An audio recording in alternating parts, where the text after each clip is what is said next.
What's up? Welcome to this week's episode of the B3 podcast. I'm your host, Brett. We got Chris, the artist, formerly known as Heavy C, is here. Back. You should probably drink some water. We got Matt GPT. We got Tanner the Head. He's got a body armor. I got all kinds of stuff going here. Yeah. We got our show partners, Elite Nutrition. Check them out at EliteNutritionOmaha.com. Use code B3 at checkout for 10% off. Go to the store in Omaha or Lincoln. Yell B3. Get a free shaker. Nice pause. He's fucking winded. Yeah, dude, we're trying to breathe through this thing. And then everybody knows the rest. You can look at him. Passes out. How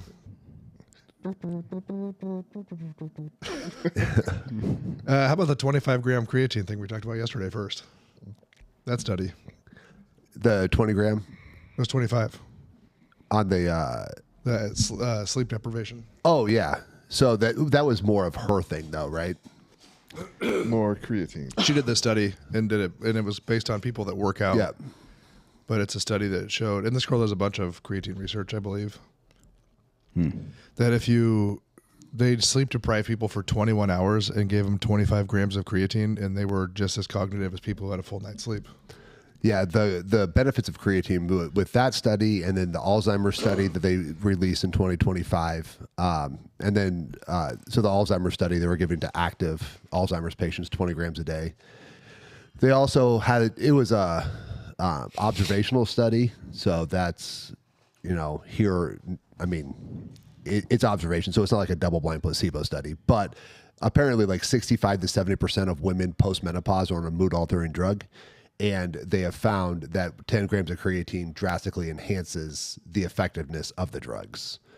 Now, it could just be that creatine's helping the brain out, so maybe the drugs aren't necessary. They were tying it into making the drugs better or making whatever. You can see that there's a lot of brain benefits with creatine.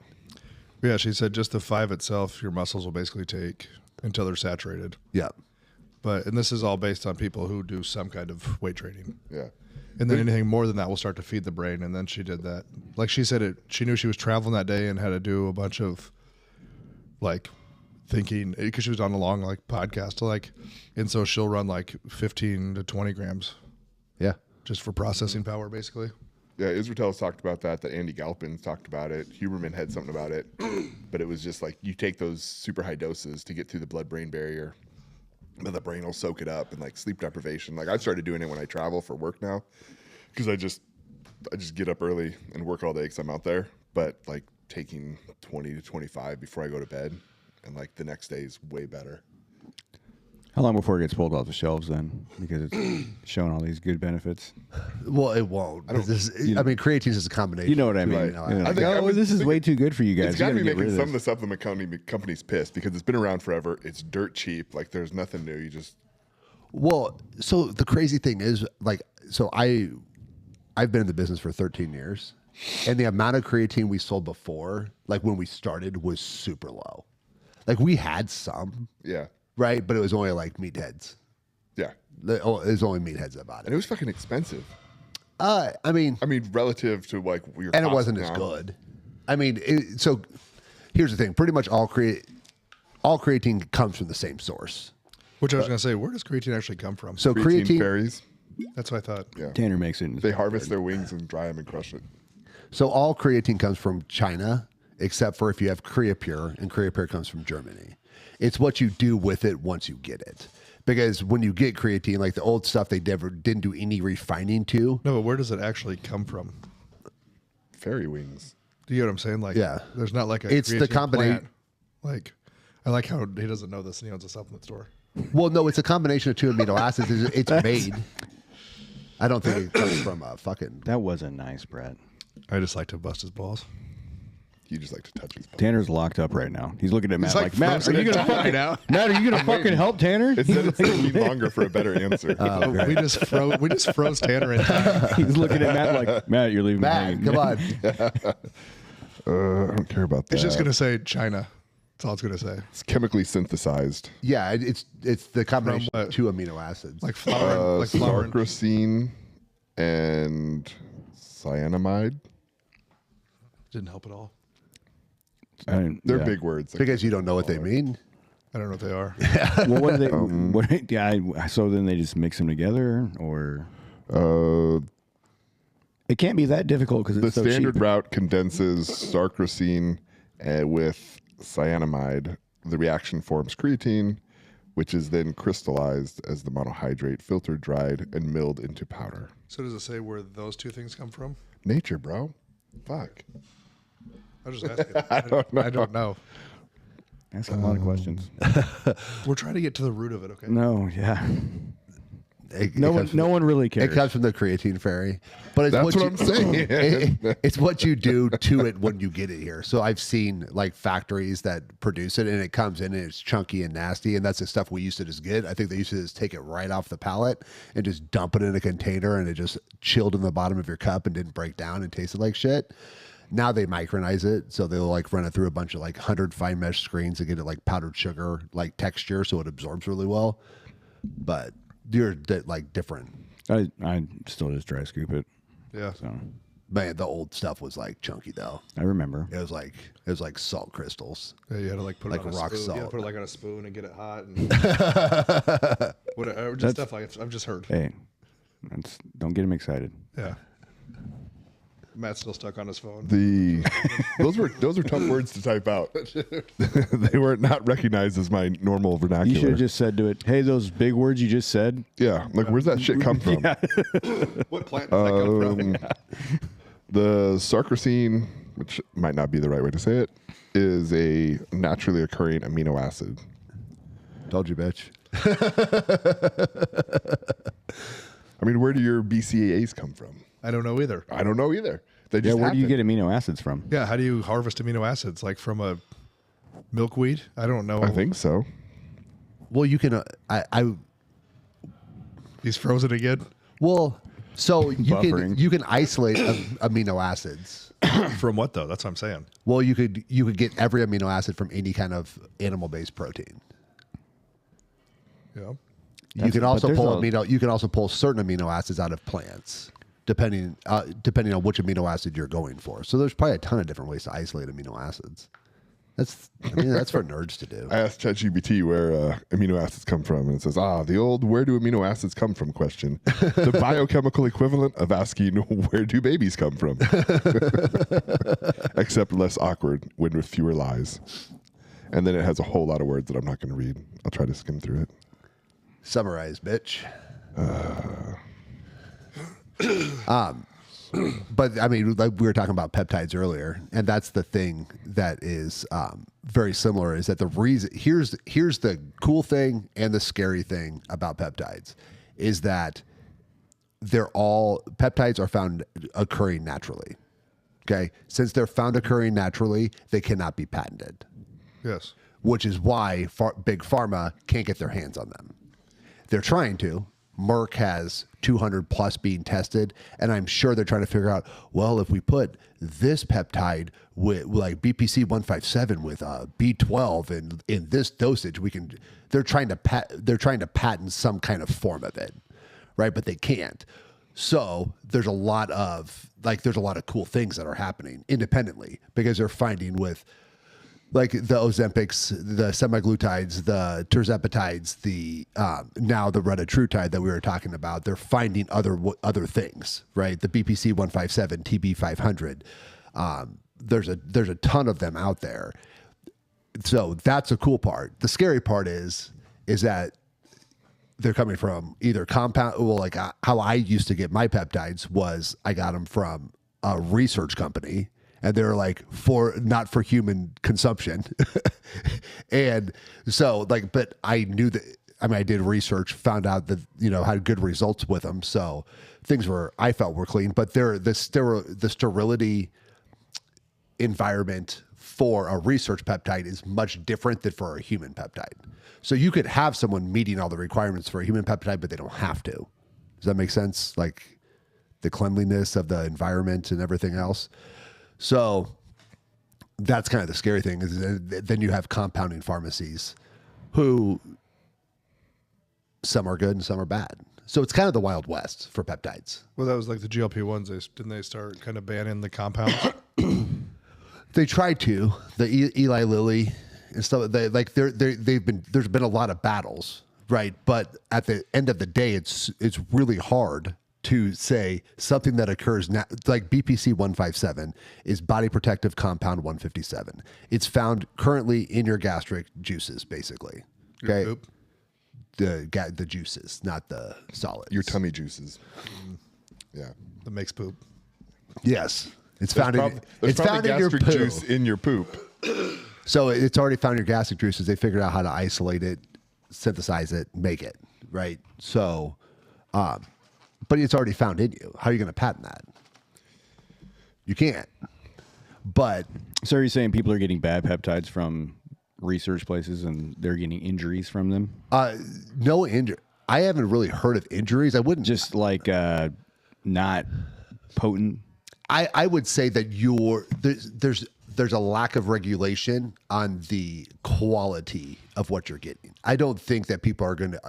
I haven't heard of any injuries. BPC 157, I don't think has any actual injuries ever reported that wasn't from like a bad compound, right? Like someone screwed something up. BPC has never done a problem.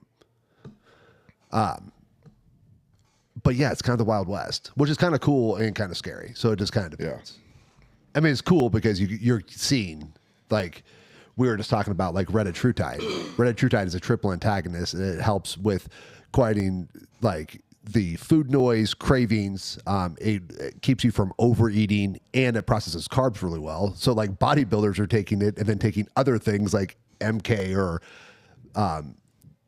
one of the other ones to make them more hungry. Like, Right. You're taking something that suppresses your hunger, but the upside is that it processes carbs a lot better. Yeah. You're like, well, I really want the carb processing benefit, so I need to eat more. So I'm going to take something that's going to make me hungry. Right. So to offset.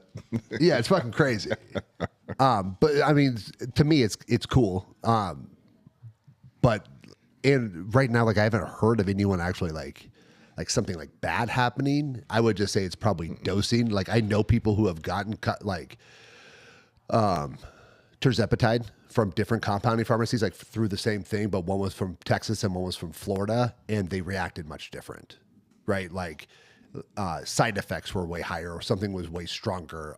There was way more vomiting or nausea or whatever. So it can't be the exact same thing, and that's, I think, the scary part. I think the biggest issue with those was, like, with the compounding, like the research chemicals, is just like you don't know what dosing you're actually getting. They say, oh, here's 10 milligrams, right?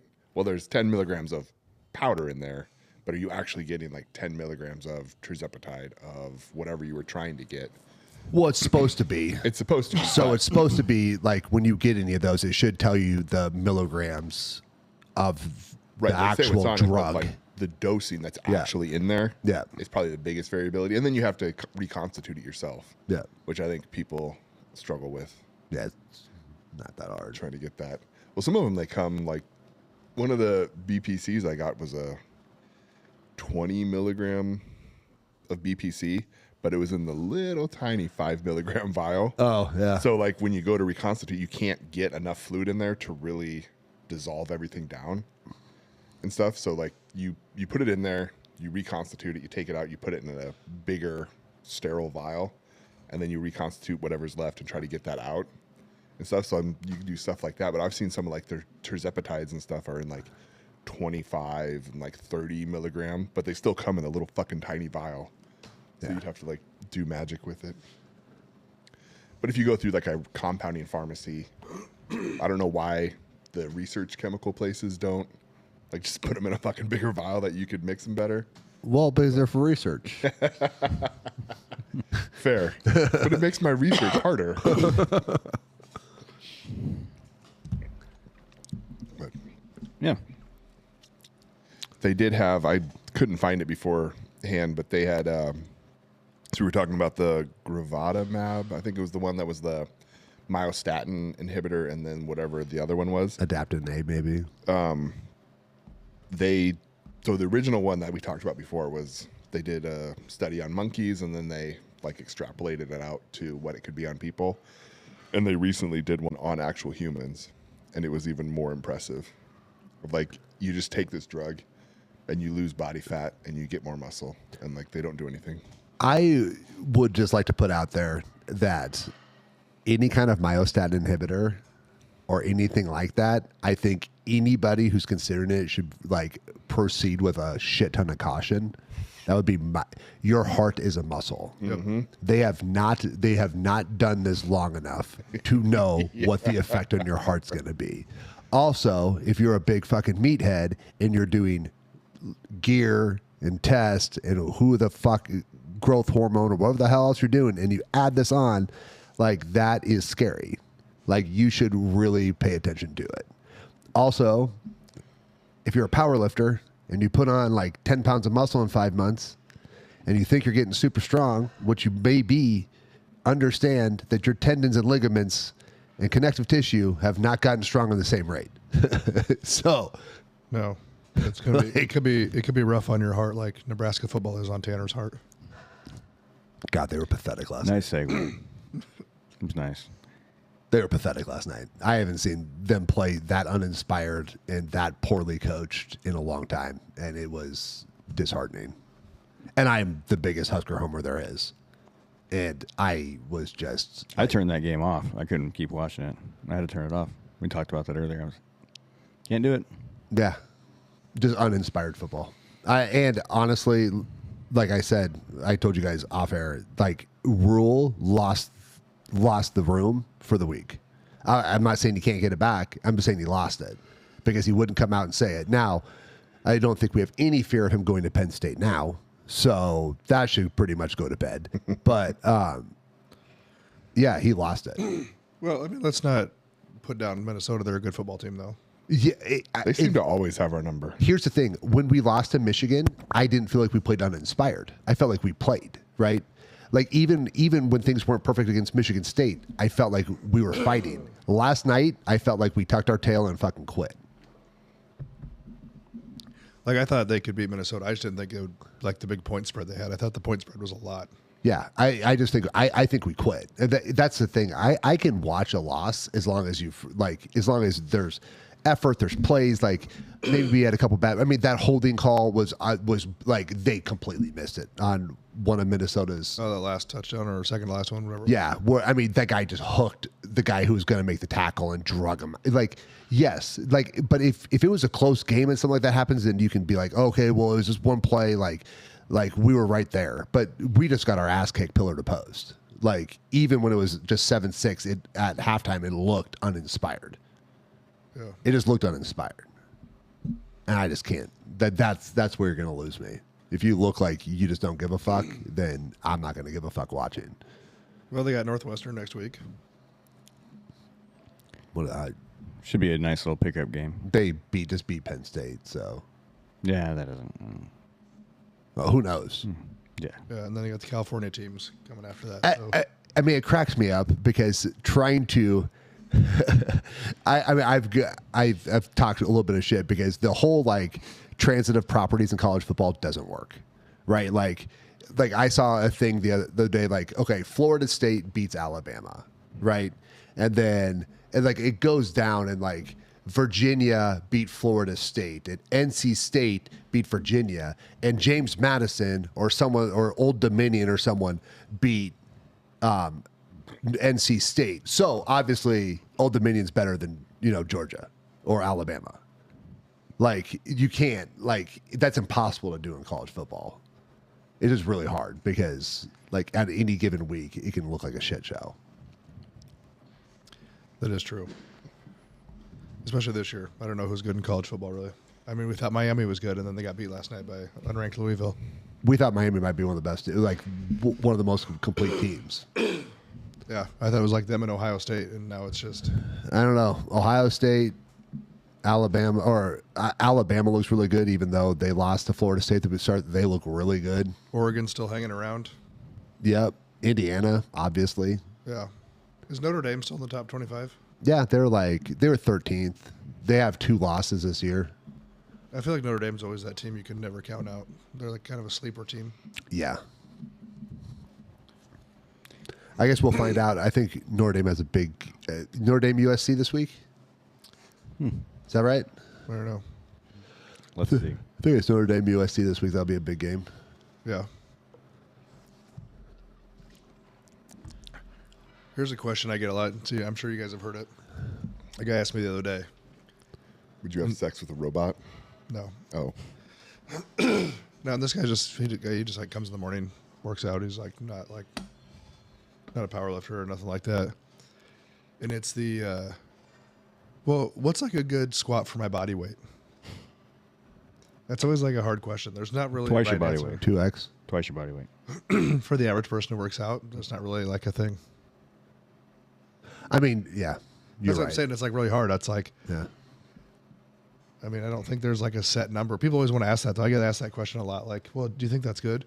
Now they're in powerlifting, they'll ask me too, but I don't know how long you've been lifting. Like, if you're like weigh 400 pounds and you bench like 225, I want to be like, that's kind of bad. But if you just started lifting, it's not that bad. You know what I mean? But I always tell them, I was like, well, there's always like the milestones, like 135, 1 plate, 2 plates, 3 plates. But there's not really like a set number. But someone must have put that out in the world because people ask that question a lot. I'll ask my girlfriend. It used to be on the YouTubes when the fitness channels first started. People would talk about that a lot, and it always was the standard, 1.5, 2, 1.5, 2, yeah, and then 2.5 for your deadlift. yep. So 1.5 for bench press. But is that 2 if and you're 2.5. is that if you're training like for powerlifting or if you're just a casual lifter? I think that's just if you're a casual lifter. I think it's And probably more like on the upper end of casual lifting. I would How are we defining casual? I guess? well, yeah, I Do you would. think you can Are you squat double your body competing? weight? Can you Are squat you- double your body weight? Not right now. And I mean, you've been lifting for that's what I'm saying. So Yeah. it's I don't really squat anymore though. I don't really. Yeah. My first thing, I my could. initial I used to reaction be was able like, to squat I double my wouldn't body weight. squat unless you have to, like with a straight bar. well, a straight bar. I mean, yeah, if you're not going to compete, I mean, you would. That's why I don't most squat people, anymore. Most people only have a straight. Most people only have a Exactly. straight Yeah. bar, though. But But yeah, there's other options out there as far as that goes. I If would you- say if that you're young. if you're in that 1.5, 2, 2.5, you're like a fairly Intermediate. elite, like just like normal person at the gym, but those numbers probably won't carry over to powerlifting. Yeah. It's almost like a baseline for powerlifting. would it be a better extrapolation to say like body weight for 5 versus like what's your 1 rep max? I was going to say if you could squat your body weight for 1, bench half your body weight. You know So what I like mean? if I could bench like If you squat your 12, Yeah. just shoot myself. But think about it. If you were new to the gym, Yeah, I mean, I don't think you should have any expectations like that if you're new to the no, gym. but people though. always ask that though. They still have that expectation. They're like, well, But I what think should- it'd be what should I be doing? I imagine the people asking it are newer, and so they're like they want something to target. a goal or they to just go. been lifting for a while. You know what I mean? Yeah. But they're not like real serious about it. They just like to lift. Actually, I think the answer is the same for everybody. Whether you're new to the gym or you've been lifting, you're a power lifter or whatever, the answer is just always more. It's just always more. But I think, am I like wrong? Matt said, I think they're looking for like what their goal should be. But am I no, wrong? I think it's that's- always more, yeah, isn't like, it? You can do like being strong is great. But like if like- you lifted 135, was that good? Yeah, sure, it's good. But like go for 155. Right. But I guess if you're looking like some people don't want like they want to hit some kind of standard. Like what there's That's what they're asking like, what's the standard? Like, what should I be doing? What's the Cooper fitness standard for lifting weights? Like, if I'm a 40-year-old male who weighs 200 pounds, what Yeah, what should should I my be bench lifting? press should be? yeah. There is not. That's like impossible. to do. 225. It is, but you know, I a mean, lot of, but that a lot would of be people ask that. that Yeah. would be a good one. To That's go why I on. say I think chasing the milestones. You know what I mean? Like a plate, maybe like plate and a quarter, 2 plates. You know what I mean? Like I think trying to extrapolate it to like what could you measure in that lift that would have a carryover to your effectiveness in life, right? I think about like as you get older, well, come on, man. They're just in the gym. They're just being. They weren't. Right, no, but what they- makes them awesome right? in the gym? What makes them So- awesome in the gym? But if they're asking that question, it'd be like, well, like we've talked about, my father-in-law comes here, and he's made a ton of progress, but he like wants to back squat, like he wants to put a bar on his back and he wants to squat, and I was like, no, don't do that. He's asked everybody, and he's looking for one person. To You know what say he could yes. do is he could do the safety squat bar and hold on to the rack. Right, but so I told him like you could do that. He hates doing the belt squat, and I'm like, yeah, everyone hates the belt squat because it's hard. But he was like, well, what should I be trying to do? I'm like, dude, if you can sit down to a chair and stand up 10 times, like that's a goal to go for. Like that should be his goal at that level. Yeah. Like if he could sit down to a chair where his hips are even or even below, like, and get up 10 times without using your hands, fucking money and stuff. So like what can you do to go towards that? I think the right answer is consistency. Just be consistent and you'll get better. I think more is. I like more. Yeah, but for anybody who is wondering, there's no standard. Now, if you were like, hey, I'm going to compete in the 125 class and I want to win, or 123 female class and I want to win, what am I going to have to lift? Well, you need to go look at what the fucking numbers are. But I think there's some data out there about like longevity and quality of life as it correlates to certain lifts or certain athletic performances, whether it's like a broad jump, a back squat, or something like that. And that would be, I guess, what I would lean towards trying to find. Would be to kind of find those standards. You tried a broad jump and had to have knee surgery. Yeah, and fucking crushed it. Yeah, you did. Both the surgery and the jump. Yeah. So yeah, there's no like definitive number in general. Just get better. More. Yeah, whatever your training partner lists, more than that. But yeah, I think, like I said, especially for guys, that's always like, oh, I want to bench a plate. You know what I mean? Like, or 2 plates or 3. That was my goal when I was in high school. But just be smart about it. That's the other part. Plate. Just be smart about it. When I was like 15, I remember. Yeah. So just be smart and be consistent, and then the numbers will come. But yeah, that's all I got for that.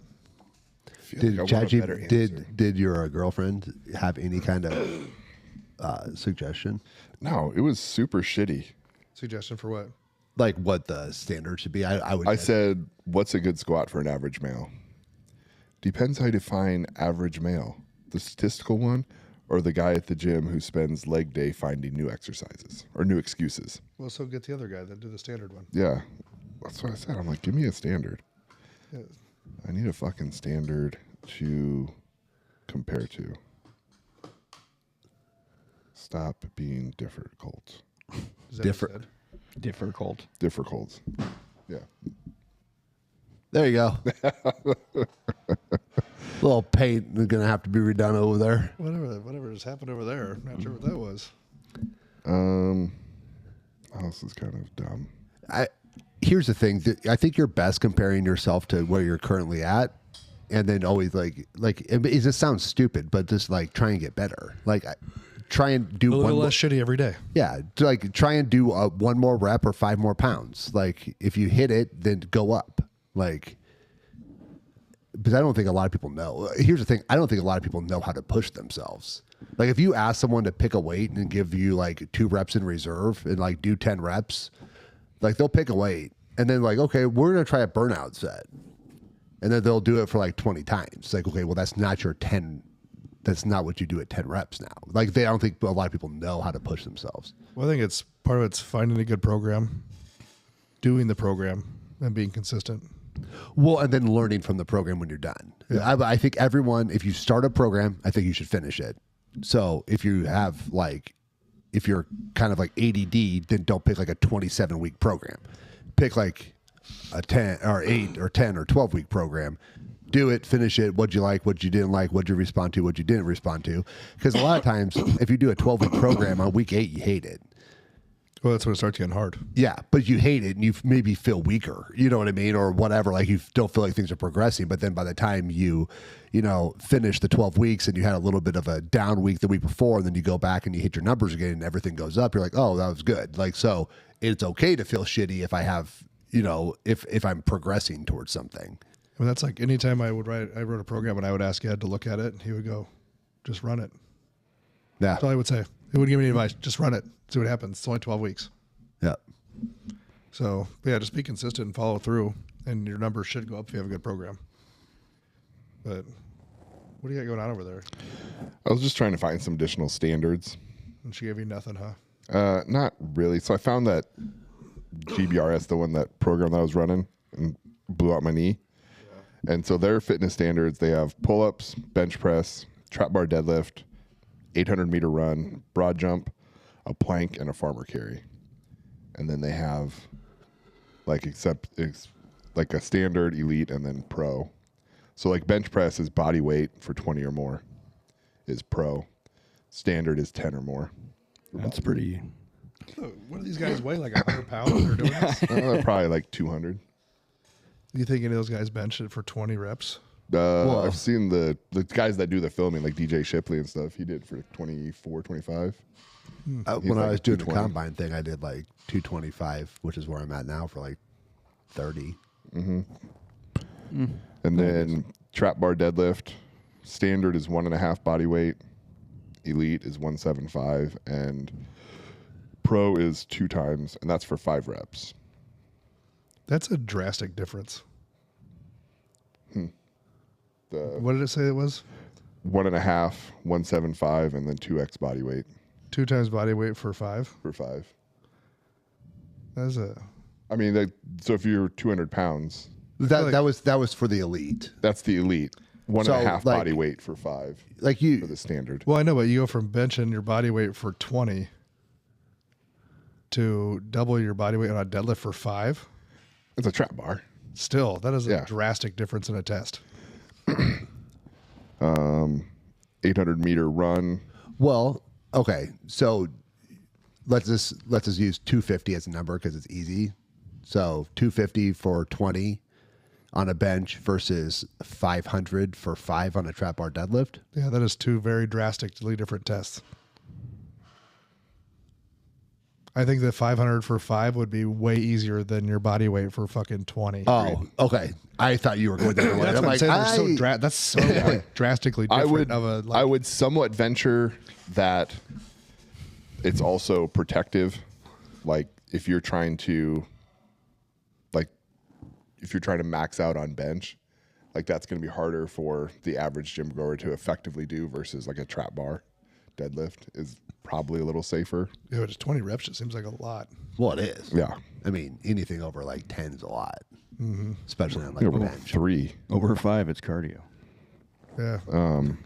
So My heart will then tell you it's cardio. the 800-meter run, which I'm sure we're all very, very curious about, is the standard is 3:15. 3 minutes and 15 seconds? It's a 13 minute mile. Elite is 3, and pro is 2:45 or less. I think it's 800's half. 800 is like roughly. Oh, it's half a mile. Oh shit.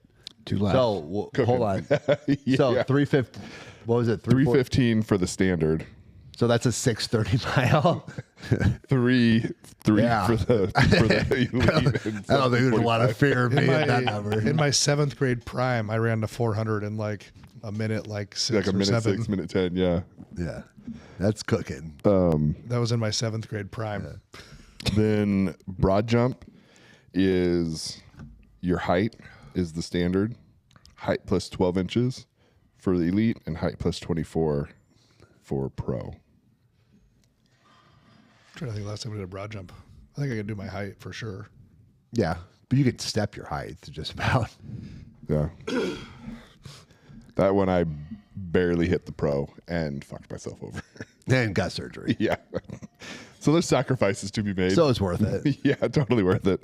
And then I still did the run, which was way long. Did you say whose test is this?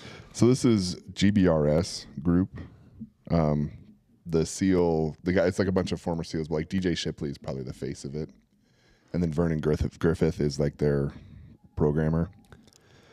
Plank, 2 minutes is the standard, 2:30 elite, 3 minutes is pro.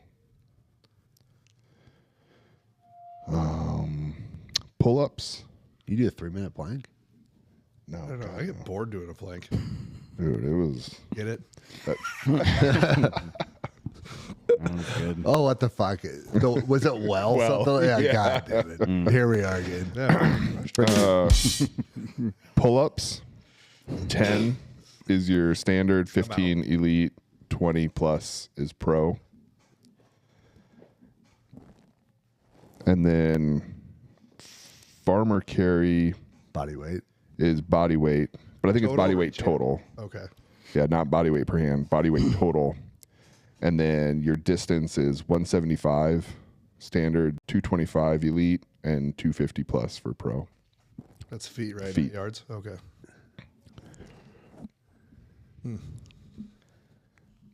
So Well, I feel like we're probably a bunch of semi-pros. I do. I mean, find we'll be Nobody's definitely making that pro run. on a lot of things, and then like Not that run. Not even. I'm not even. I run all the time. Nope. that's a cookie. I mean, That's a 3 cookie minutes. speed. 3 minutes doesn't sound like it's that long, and you think you could probably, but I think you'd burn it. I don't know. That's kind of rough. I mean, you're half sprinting basically to get the Yeah. time. yeah, I mean, you're moving at a pretty Yeah, decent. you're not pacing it. You're fucking moving. Yeah, You could probably do one lap at that pace, not two. Bench, I'm out right now, so it's Yeah. not pro.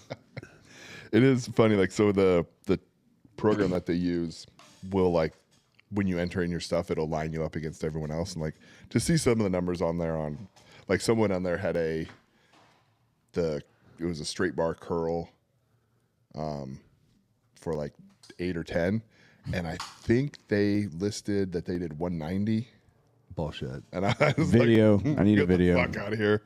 But so, like when I looked through all my stuff, like It's yesterday going to be was- like a world record or close to it. World Yeah. record's like 230 and some change for a strict curl. Because you have to stand with your back Yeah. against the wall, right? Yeah. You're back in butt F staying against the wall. Yeah. But yeah, just like you said, like I looked through the stuff and anything that's generally strength related, like top 10%. Anything that's like aerobic related, bottom 10%. But I do like that they have these like standards that you can kind of measure against. Makes it something to kind of like go towards. Yeah. I mean, it's kind of funny because like the whole pull up, like 20 pull ups, like I'm sure if you're at a CrossFit gym or you're at a gymnastic place, you're like, oh, that's fucking, you know Yeah. what I mean? Like, oh, But okay. then some of those other numbers are like, I'm not fucking doing that. Yeah. It just all depends on what you're. Yeah. Yeah. Yeah, like I mean, if you you're- have to be pretty balanced. Yes. Pretty balanced and athletic. Like even Tom, who's really, I don't think he's doing his body weight for 20 reps on the bench. Probably not. But some of the other stuff, he just like everything, all the athletic stuff, he fucking murder. That's like that old Kenny Powers talking about CrossFit. I ain't Yeah. trying to be the best at working out. No. What are you doing, shirt off? I'm going to go over here and jump rope. Oh, yeah? I'm going to go over here and get swole. I'm not a school child out on jump rope.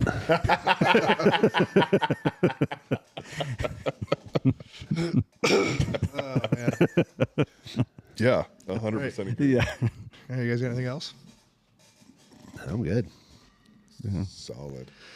All right, guys. We appreciate you listening. We'll see you next time.